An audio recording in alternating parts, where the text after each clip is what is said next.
Ella es Virginia Cowell. Gracias. Hola. Yo presentaba el mundo de los sueños. Y uno... Borges nos decía, estaba tratando de recordar, Borges nos decía que a lo mejor somos el sueño de alguien que a lo mejor nos está soñando. Quizá. Puede ser, una ¿no? antigua idea, ¿por qué no? ¿Por qué no? Las tradiciones antiguas dicen que la humanidad vive dormida. Diego se despierta. Qué pesadilla. Son como dos tipos de sueños. El sueño de todos los días, de la vigilia, en que uno está medio aturdido, con la conciencia baja. Y ese misterio que sucede cada noche. Hoy estaba pensando, una persona de 45 años durmió 15 años. Sí, sí. Yo tengo un ratito más. Algo importante debe pasar. ¿Tantos años dormimos? Algo importante debe pasar allí dentro. Quizás algo fundamental.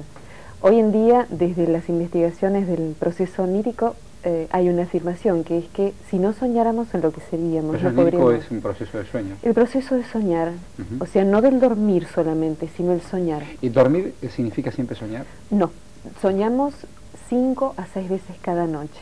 Más o menos en total 100 minutos cada 24 horas. ¿Son como fotos o como una película? Es más como una película, aunque a veces hay fotos y hay sueños que duran poquitos segundos o bastante tiempo. ¿Es una historia continuada o es una tira de celuloide cortada y pegada como puede? A veces una sí, a veces otras. Las dos cosas son posibles. ¿Y cómo aparece eso?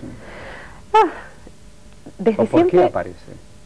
En principio, desde siempre fue un tema que interesó a los seres humanos de todos los tiempos y culturas. Es sumamente interesante el estudio antropológico, porque el sueño, el proceso del soñar siempre fue muy respetado en pueblos muy sabios.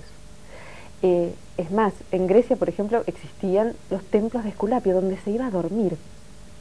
Se iba a dormir para consultar con la almohada. De ahí nos quedó, porque los árabes también lo hacían. Se hacían ceremonias, rituales, para tener lo que se llama un sueño de incubación. ¿Qué quiere decir eso? Tener un sueño que traiga una respuesta a un problema vital. Pero usted me quiere decir que uno puede programar un sueño. Uno puede programar un sueño. Ah, fantástico. Más que programar un Qué sueño, bárbaro. programar que el inconsciente nos regale un sueño. Uy, bárbaro. Entonces puedo hacer cualquier cosa durante el día y en la noche la paso bárbaro. ¿Por qué no? ¿Por qué no? A eso se le llaman sueños de incubación. Es decir, que hay técnicas específicas para no solo recordar los sueños, porque hay gente que no los recuerda, No lo recuerdo. sino además generar sueños que nos respondan a problemas vitales. Esto es un conjunto de técnicas que se hace antes de irse a dormir y que permiten tener esto, como lo hacían los antiguos, sueños de incubación. Y digo yo, si durante el día no pude resolver un problema, Sí. y el problema es mi problema, y me planteo diferentes alternativas durante el día, ¿no? Sí. Y cuando voy a dormir, ¿encontraré alguna de las salidas? Si hago esa incubación. Con y sin incubación. Es anécdota conocida que muchos científicos, muchos escritores, encontraron inspiración en sus sueños. Hasta Descartes, que es lo racional, encontró su inicio de su obra a través de un sueño. Siempre los miedos aparecen como principio y final, digo, en los sueños. Siempre aparecen siempre los miedos. No siempre. Hay sueños de miedo, hay sueños que son muy plácidos. Hay algo muy importante en la pregunta ¿para qué soñamos?, que usted había hecho hace un rato. Allí adentro sucede algo fantástico, porque soñamos para muchas cosas. Freud, papá del psicoanálisis, decía que el sueño es una realización de deseos. Cuando trabajamos en seminarios de sueños, desplegamos todas las otras funciones de los sueños. Hay 17 funciones más, o sea que esa es solo una, hay muchísimas más. Y básicamente el soñar parece ser un modo psíquico similar a la digestión de alimentos. Allí vamos elaborando lo que comemos psíquicamente durante el día, extraemos información, sabiduría, experiencia y excretamos mentalmente el resto. Y el sueño genera la conducta que uno va a tener al día siguiente. Jung, discípulo de Freud, pero que tomó un camino muy distinto del de su originario maestro, investigó y analizó 80.000 sueños en su vida. ¿Cuánto? 80.000, mucho, Un ¿no? rato. Y él decía que cada vez que un paciente le traía un sueño y se lo contaba, lo primero que él respondía: la verdad es que no tengo idea de qué se trata esto, vamos a trabajar. Es decir que no es tan sencillo interpretar sueños, no hay un diccionario de sueños. Pero yo digo una cosa y eso nunca lo entendí. A ver. Llámese Freud, llámese Gowell, o otros tantos hombres y mujeres que han estudiado la interpretación. ¿No es muy libre la interpretación? Aunque yo le cuente datos concretos de mi biografía. La certeza en la interpretación de un sueño la va a dar el soñante, no el interpretador. Claro. Es decir, que va a haber un clic, solemos decir así metafóricamente. Algo dice, ajá, sí, esto es así. Los musulmanes antiguamente tenían especialistas en sueños que se llamaban onirocritas. Y los que estaban en una elevada posición social hacían interpretar sus sueños por varios de ellos, porque sabían que un sueño tiene muchas interpretaciones posibles, todas válidas. Todas válidas. Porque en esos 100 minutos de cada noche, versus 24 de todo el día, el inconsciente compacta la información. En muy pocos minutos da muchísima información y elabora muchas cosas que nos pasan durante el día. ¿Por qué hay momentos que no recordamos nada de los sueños si es que soñamos siempre? Una punta muy importante que abre el caminito es el interés. Cuando me interesa recordar los sueños, me duermo con un cuaderno al lado para anotarlo o con un grabador. Ah, sí. Me despierto y me quedo un momento en la cama, trato de recordar. Voy anotando todos los días, aunque sea la sensación con que me quedo. Agua, aire, fuego. Lo que fuera, cada día empieza a ser más. Y el inconsciente, desde la psicología transpersonal, que es la línea que yo he seguido a lo largo de estos 16 años de profesión, y en muchas otras psicologías, el inconsciente es no el depósito de nuestros problemas, es sabio. Ahí hay algo sagrado. Y el inconsciente sabe a qué vine yo a este mundo y trata de, a través de sueños, mostrarme una parte de la realidad que yo no veo. Por ejemplo, a ver.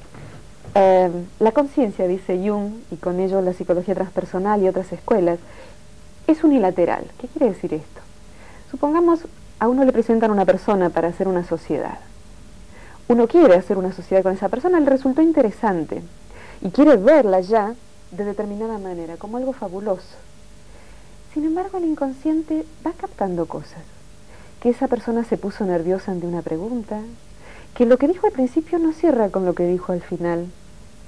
La conciencia dice, no quiero saber eso, sigamos con esto. Pero el inconsciente capta y guarda, capta y guarda. Y con ese paquetito que guarda, a la noche, nos manda un sueño, donde probablemente podamos ver lo que no quisimos ver durante el día.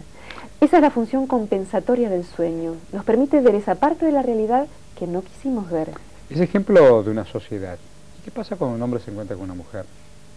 En cualquier caso sería igual. El inconsciente lo que permite es ver, es un instrumento de poder revisar nuestro criterio de realidad y nos va a permitir ver eso que la conciencia no quiso ver, completar la información. ¿Y cómo completo la información si es una suma de sensaciones? Allí dentro hay una inteligencia que es superior a la inteligencia de la conciencia.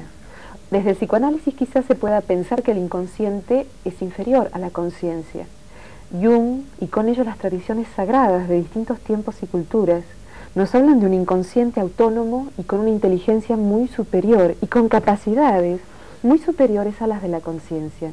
Entre ellas, en sueños, recordar cosas olvidadas, comunicarme con otras personas en sueños, rescatar información de la realidad, como recién decíamos. Ahí yo le preguntaba sobre las sensaciones, ¿no? Uno puede recordar el olor del pan caliente, sí. Uno puede recordar el olor del pasto mojado, e inmediatamente en el sueño, en el viaje del sueño, uno puede ir y volver perfectamente con esas sensaciones. Bueno, como si fuera un viaje. Sí. En ese momento, mientras soñamos... Y me lleva de la mano a mi infancia, a mi adolescencia, a mi semana pasada. Estamos elaborando cosas, digiriendo, como decíamos al principio, cosas que nos han pasado hace mucho tiempo o cosas que nos pasaron en el día de hoy, bajo la forma de sueños, bajo la forma de pesadillas. Y también ese material que se está moviendo cada vez que soñamos prepara la conducta de mañana. Es decir, que allí se va ensayando lo que luego vamos a hacer. Entonces, pedir sueños al inconsciente, pedir sueños de incubación, como decíamos antes, posibilita que esa mente más genial e inteligente nos brinde oportunidades de conducta distintas de las que programa nuestra personalidad más estrecha, rígida, restringida. ¿Hay símbolos? Digo, qué sé yo, sueño con agua, sueño con cielo, sueño con fuego. ¿Son símbolos que significan tal y tal cosa? Sí, el símbolo va a expresar algo, a veces universal.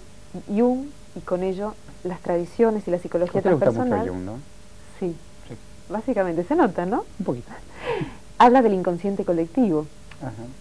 Es decir, que tenemos un inconsciente personal, mío, de cada uno de nosotros, pero eso nada en las aguas del inconsciente de toda la humanidad. Así es. No solo recibimos como una cáscara porosa en nuestro propio interior las experiencias de todos los que existieron antes que yo y mientras yo existo, sino que además hago yo mi aporte al inconsciente colectivo. Entonces hay símbolos que son comunes a toda la humanidad y quizás una persona en Nueva York tenga un sueño que es un ritual de los originarios de Alaska, que no conoce y que no ha leído nunca, y sin embargo está soñando algo que existe en la conciencia de otra persona. ¿La muerte es un lugar frecuente en nuestros sueños? Sí, muchas veces vemos morir o morimos. Si lo tomamos como algo simbólico, suelen ser, y en esto, aquí estaría la interpretación del símbolo como algo colectivo. Ajá. Soñar con la muerte suele ser soñar con un cambio radical en la vida de una persona. Uh-huh. Pero, me faltó decir algo que es muy importante. Los sueños tienen los símbolos tienen una interpretación colectiva a veces, pero lo primero que hay que mirar es, ¿qué es agua para mí? En mi historia, porque si yo estuve a punto de ahogarme o enseño natación o cualquier otra cosa, Claro. mi agua no es la agua suya o la de otra persona. Seguramente.